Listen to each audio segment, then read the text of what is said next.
Bonjour à tous. Je vais essayer de vous faire voir une nouvelle facette des tabacologues et addictologues. Moi, je me suis lancée sur les réseaux et je vais vous montrer que vous pouvez tous vous lancer sur les réseaux. Alors, la prévention à l'ère du numérique. Je pense qu'on ne peut pas faire sans avec la nouvelle génération.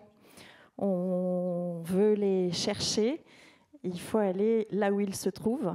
Et donc, ils sont sur les réseaux, sur Instagram, TikTok, YouTube, Snapchat. Et donc, moi, je suis partie les chercher.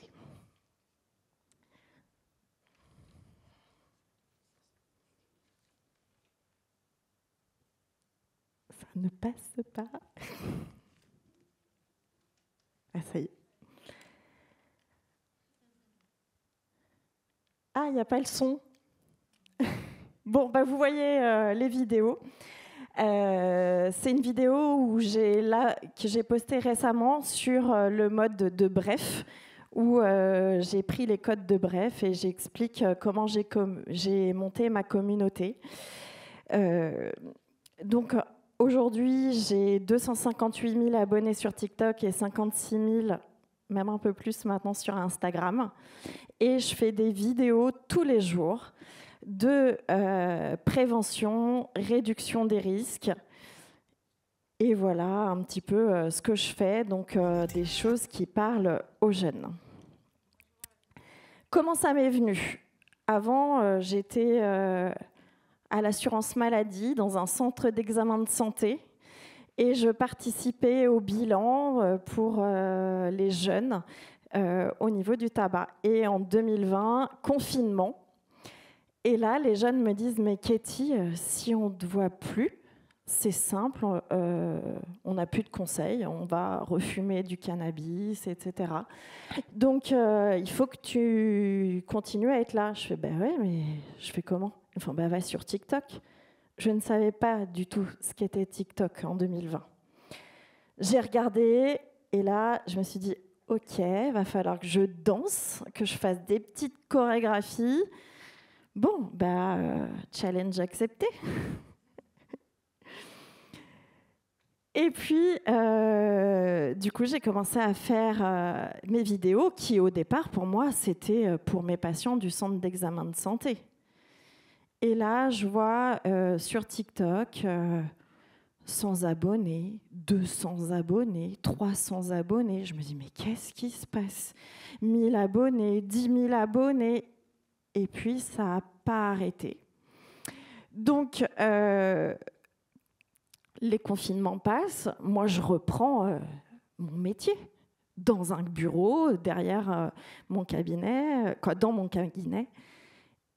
Sauf que la communauté que j'avais créée pendant le confinement m'ont dit « Mais nous, on veut toujours des vidéos. » Et dans mes 35 heures de travail, je n'avais pas vraiment le temps. Donc, j'ai tapé aux portes de la Mildeka en me disant « Mais comment je fais ?» Et ils ont accepté de me financer une journée par semaine pour faire de la prévention sur les réseaux.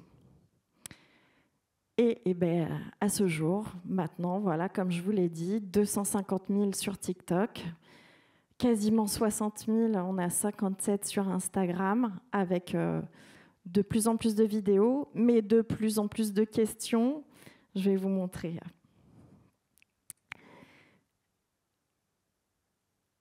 Alors, pourquoi déjà il faut aller vers le numérique? Il faut savoir que 69% des visiteurs quotidiens d'Instagram, ils ont entre 15 et 24 ans. C'est là où on commence les addictions. C'est là où on commence à fumer, c'est là où on commence à expérimenter des produits. 40% des visiteurs quotidiens de TikTok ont entre 15 et 24 ans et 81% sur Snapchat. Donc, comment se dire qu'on n'utilise pas ces canaux alors qu'ils sont tous là? Et ils passent des journées entières. On leur dit justement qu'ils sont addicts à leur téléphone. Eh bien, si on faisait du contenu intéressant pour eux, plutôt que des crèmes anti-rides alors qu'ils n'ont que 15 ans.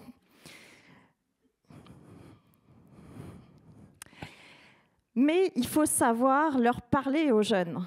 Il faut...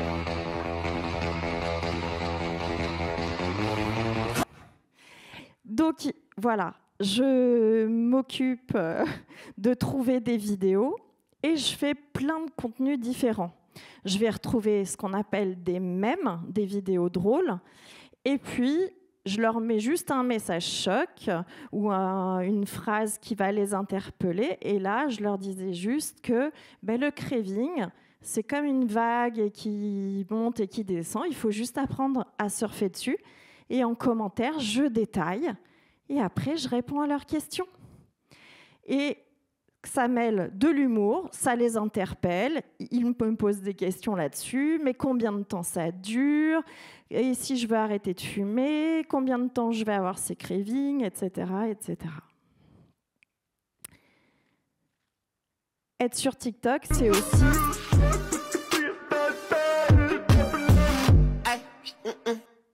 c'est aussi faire les trends. Donc, je passe effectivement quand même pas mal d'heures à voir quels sont les sons tendances, qu'est-ce que font les jeunes, quelle chorégraphie, et j'essaye de les remettre à ce que nous, on veut leur faire comprendre. Et donc, il y avait par exemple cette musique où il fallait juste faire « non, non », et je me suis dit, je vais leur apprendre la technique du disque rayé, à comment refuser une clope en soirée. Donc, je fais la trend. Quand on te propose une cigarette, qu'est-ce que tu dis? Non, non. Et pareil, en description, je leur explique la technique du disque rayé, comment tu vas refuser une cigarette. On va peut-être la proposer 3 fois de suite. Prépare-toi, etc.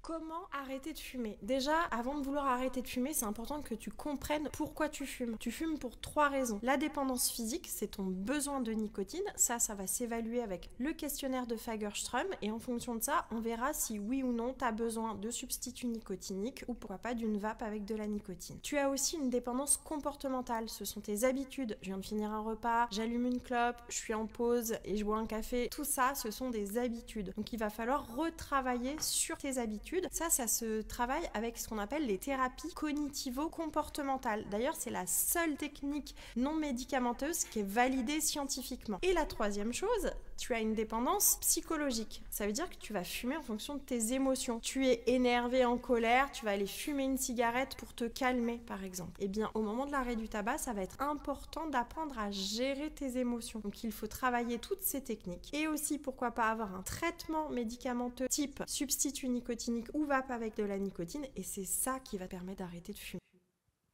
Donc, je fais des contenus courts, des contenus drôles et des contenus un petit peu plus longs, mais pas non plus trop longs, parce qu'ils ont une capacité d'attention qui est très réduite, où là, j'essaye d'expliquer une information en moins d'1 minute.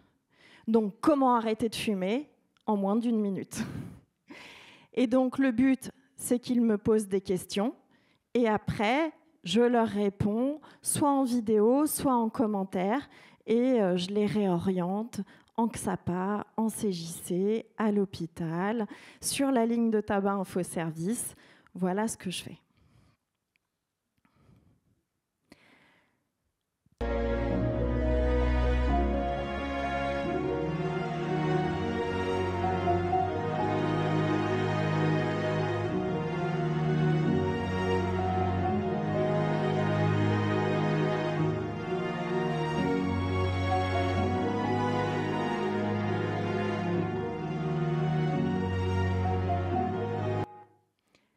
Et parfois, je fais aussi du contenu où on ne me voit pas. Là, c'était sur la cocaïne. C'était, voilà, il est 7 h du mat. Tu as tapé de la coke toute la nuit. C'est le matin, t'en peux plus. Tu as mal partout. Tu as le cœur qui bat vite. Qu'est-ce que tu fais?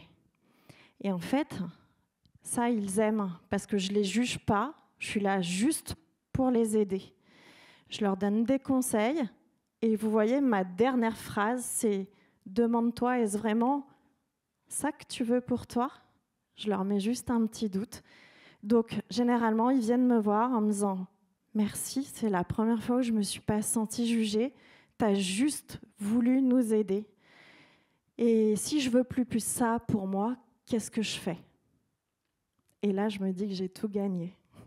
C'est-à-dire que ces jeunes qui n'avaient pas forcément l'idée d'arrêter, ils étaient dans la phase de pré-contemplation, comme on a vu ce matin, et je les ai fait basculer dans la phase de contemplation juste avec une petite vidéo. Et ça, voilà, c'est justement l'inverse des campagnes où on dit la drogue, c'est mal, ou c'est ta faute si on fait travailler les enfants qui cultivent de la cocaïne. Ça ne marche pas chez les jeunes, ce genre de discours. Eux, ils veulent juste être aidés, compris, et c'est tout. Et on a dit, il faut du temps pour passer de chaque stade de pré-contemplation, contemplation, et il faut du temps. Et ces vidéos permettent justement de faire avancer. Je suis un putain de bad boy qui côtoie que des bad bitch. Si tu joues trop, je peux te fumer comme on shit. J'ai déjà décollé, toi t'attends ma chute. D'abord on fait la fête, juste après on les shoot. Même ta maman, elle sait qu'on est méchant. Même ta maman, elle sait qu'on est méchant. Eh ouais, il faut reprendre leur musique, sauf que moi je détourne les paroles. Au lieu d'être une putain de bad boy, eh ben, je suis une putain de bad girl addicto. Et je m'occupe des bad boys et des bad girls qui sont dépendants au shit, à la coke, à la kétamine, à la 3-MMC, etc. Et voilà, en fait, ils m'ont juste identifié. Je prends leur code. Souvent, ils me disent « Ah, on a l'impression que tu es la tata cool. » Bah ok, je veux bien être leur tata cool. Alors, souvent, on me dit « Mais comment tu as réussi à avoir... autant d'abonnés ?» Il faut essayer de comprendre un peu comment fonctionne l'algorithme. C'est pas évident. Il faut utiliser les sons tendances, les musiques. Donc, je passe du temps sur les réseaux à voir effectivement qu'est-ce qui tourne en boucle. Il faut raconter aussi un peu de notre vie. Ça, c'est pas évident au départ, parce qu'il faut créer de l'émotionnel. L'émotion, c'est ce qui marche sur les réseaux sociaux. Donc, il faut qu'ils s'attachent à vous. C'est pour ça que les campagnes qui sont impersonnelles, ça touche moins que certaines personnes qui, comme moi, ils m'ont identifié, je suis leur tata cool, ils arrivent à aller se confier vers moi. Et des fois, des choses lourdes. J'ai des appels à l'aide, des fois en DM, et c'est là où, effectivement, il faut réorienter vers la ligne écoute suicide, il faut prendre le temps d'écouter, d'accueillir certaines paroles et surtout de ne pas effectivement les lâcher. Il faut créer de l'engagement, parce que pour qu'une vidéo soit virale, il faut qu'il y ait des commentaires, il faut qu'elle soit partagée. Donc, il va falloir les encourager à commenter. Donc, dans la description, c'est toujours « raconte-moi ton expérience, comment tu l'as vécu, et toi, tu te sens comment ?» etc. Et il faut être régulier. Ce n'est pas en postant une vidéo par mois que ça fonctionne. Comme je vous l'ai dit, moi, je poste tous les jours, voire plusieurs fois par jour. Et c'est comme ça que l'algorithme nous montre. La chicha, ça va, c'est rien. Eh bien non, c'est comme si tu faisais 1, 2, 3, 4, 5, 6, 7, 8, 9, 10, 11, 12, 13, 14, 15, 16, 17, 18, 19, 20, 21, 22, 23, 24, 25, 26 cigarettes en termes de goudron. Quand tu fais une séance de chicha, c'est comme si tu avais consommé 26 cigarettes en termes de goudron. Donc non, la chicha, ce n'est pas rien. Donc voilà, ça c'est une vidéo, c'est celle qui a fait le plus de vues j'arrive pas à trop m'expliquer pourquoi celle-là, mais effectivement, 6,4 millions de personnes sur TikTok ont vu cette vidéo. Je pense que c'est plutôt pas mal pour les jeunes qui pensent que la chicha, c'est rien. Parce que ça, souvent, on me le disait en commentaire. « Oh, mais la chicha, c'est rien. » Et je me suis dit, je vais reprendre leurs mots. « Oh, la chicha, c'est rien. » C'est comme 1, 2, 3, etc. Je fais aussi des carousels. Celui-là, il a eu plus d'1 million de vues sur Instagram et sur TikTok aussi, on peut faire. Là, c'était 3 conseils pour aider une personne qui fait un bad trip. Donc voilà, pareil, c'est juste leur expliquer quels sont les premiers gestes à faire. On rassure, on sécurise, on surveille. Et ça permet de donner de l'information et de faire ce qu'on appelle de la réduction des risques. Qu'est-ce qu'on me dit souvent? Parce que moi, justement, ils me parlent. Ils viennent me voir en DM. Ils me disent, mais en fait, le souci, c'est que j'ai été voir un XAPA, mais j'ai 2 mois d'attente. C'est maintenant que je veux arrêter. Et en fait, pendant ces 2 mois, ils redeviennent des consommateurs satisfaits parce que c'est trop long pour eux. Et c'est là où j'ai parlé à Santé publique France, mais j'aimerais que ça soit encore plus écouté, c'est que Drogue Info Service devrait avoir ce rôle-là. Déjà, il faudrait que ça soit ouvert 24 heures sur 24 et que ça ne ferme pas à 2 heures du matin, parce qu'un jeune qui sort de boîte de nuit, qui a consommé de la coke, si à 2 heures, il se dit « ouais, j'ai déconné, allez, j'arrête » ou « je vais des conseils, je vais appeler Drogue Info Service ». Ah non, c'est fermé. Bon, je vais rappeler mon dealer. Déjà, l'horaire ne correspond pas aux consommateurs. Et Drogue Info Service, contrairement à Tabac Info Service où il y a du coaching, parce que j'ai travaillé 10 ans sur la ligne de Tabac Info Service, donc je connais bien son fonctionnement. La ligne de Drogue Info Service, vous appelez, on vous donne un numéro de XAPA, et puis bon courage. En fait, ils n'ont pas envie de ça. Ils ont envie, comme pour Tabac Info Service, qu'on les rappelle comment tu vas, qu'est-ce que tu ressens, tu as essayé de réduire, qu'est-ce que tu as pu mettre en place, etc.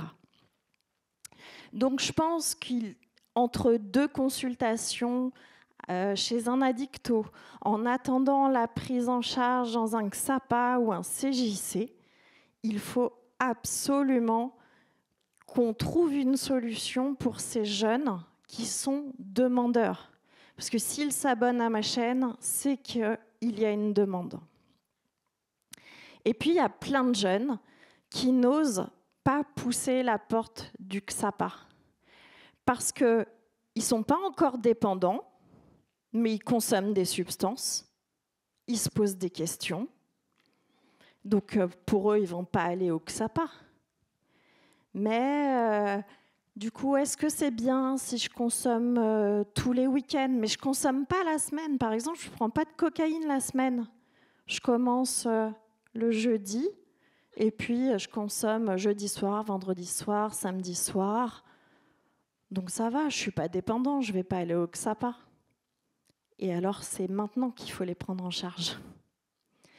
Et ces jeunes-là, justement, c'est mon travail. Je réponds à leurs DM, je leur explique comment faire. J'ai fait des petits e-books à télécharger gratuitement sur l'arrêt du cannabis, sur l'arrêt de la cocaïne, sur la MDMA, sur la kétamine. En fait, ils ont besoin de ça. Donc, qu'est-ce qui fait le succès? C'est que mes vidéos, elles sont visibles 24 heures sur 24.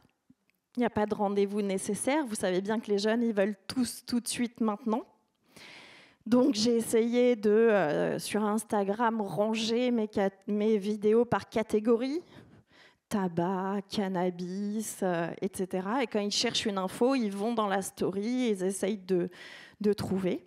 Ils savent que je réponds aux DM Alors, de moins en moins rapidement, parce que j'ai de plus en plus d'abonnés et que j'ai du mal maintenant à faire tout. Et surtout, ils se sentent pas jugés, parce que derrière un écran, on reste anonyme. Je n'ai pas leur visage, je n'ai pas leur nom. Je ne vais pas le dire à leurs parents. Et donc, ils se sentent en confiance. Il y a aussi ce qu'on appelle le soutien communautaire. Sur Instagram, on peut faire ce qu'on appelle des canals de discussion. Donc moi, j'ai fait le canal « Accrochez-vous ». Et donc, tous les matins, je leur envoie un message de motivation. Et après, ils répondent et ils se motivent entre eux. Et ils se donnent leurs astuces entre eux. C'est fantastique. Donc aujourd'hui, par exemple, je leur ai dit note une chose que tu peux changer aujourd'hui dans ta consommation. Et donc, à tour de rôle, ils disent moi, je vais essayer de décaler ma cigarette, ou je vais essayer de ne pas fumer mon joint tout de suite en rentrant du travail, etc. Et donc, ils se motivent, ils se challengent les uns les autres.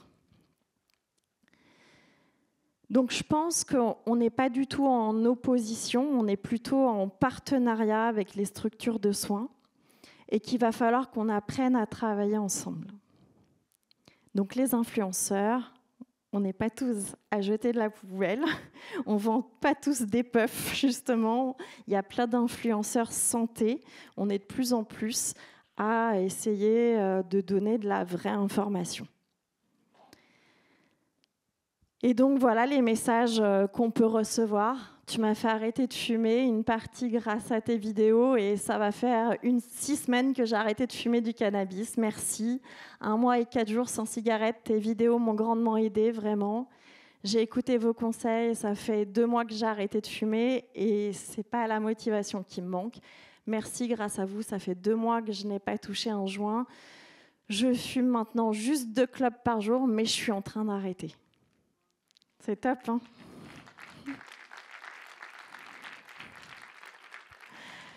Juste un petit message pour te remercier, Katie, et vous tous. Ce qu'ils disent vous tous, parce que c'est, je vous dis, la communauté.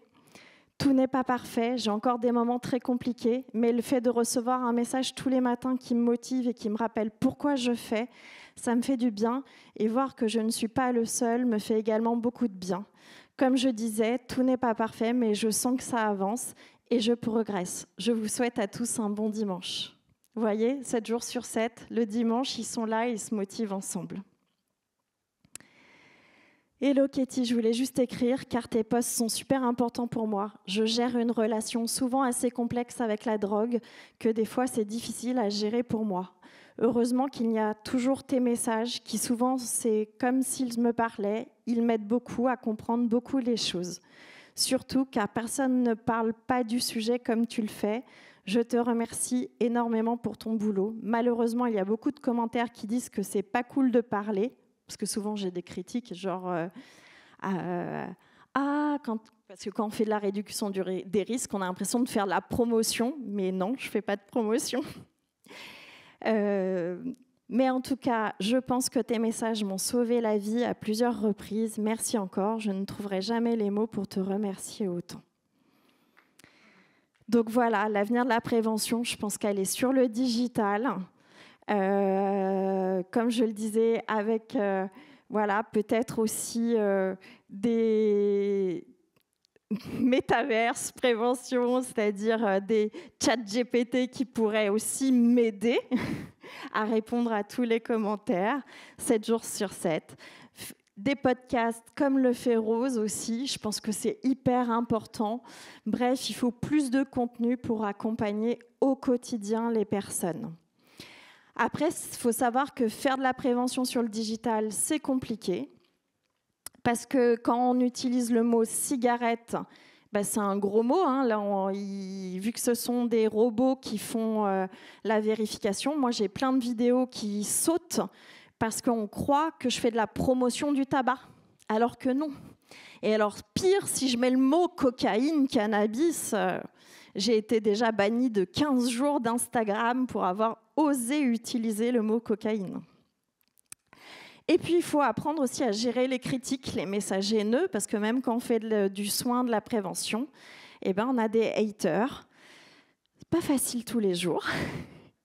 Je dis, là, ça va, en ce moment, je le vis bien, mais il y a des moments où je le vis pas bien et que ça me touche, surtout que comme on est obligé de livrer un peu de personnel, comme je vous ai dit, on peut s'attaquer à mon personnel et ça peut être un peu compliqué. Et la charge mentale n'est pas facile. À ma pause repas tout à l'heure, je répondais à des DM, 2 appels à l'aide de gens qui vont pas bien, qui veulent se suicider, parce que quand on touche les addictions, on est dans ces choses-là. Et donc, effectivement, c'est difficile de couper. Donc voilà, un vrai métier, la prévention digitale. Je vous invite à tous vous mettre sur les réseaux, parce que plus on est nombreux, plus on pourra faire de la prévention. Mais il faudrait que les institutions nous soutiennent, parce que pour moi, c'est un vrai travail et je remercie vraiment la Mildeka de me soutenir. C'est les seuls qui m'ont dit « mais oui, c'est un travail à part entière et on va être financé 1 journée, voire 2 journées par semaine pour ce travail ». Et ça pourrait même être un travail 7 jours sur 7. Voilà, merci beaucoup.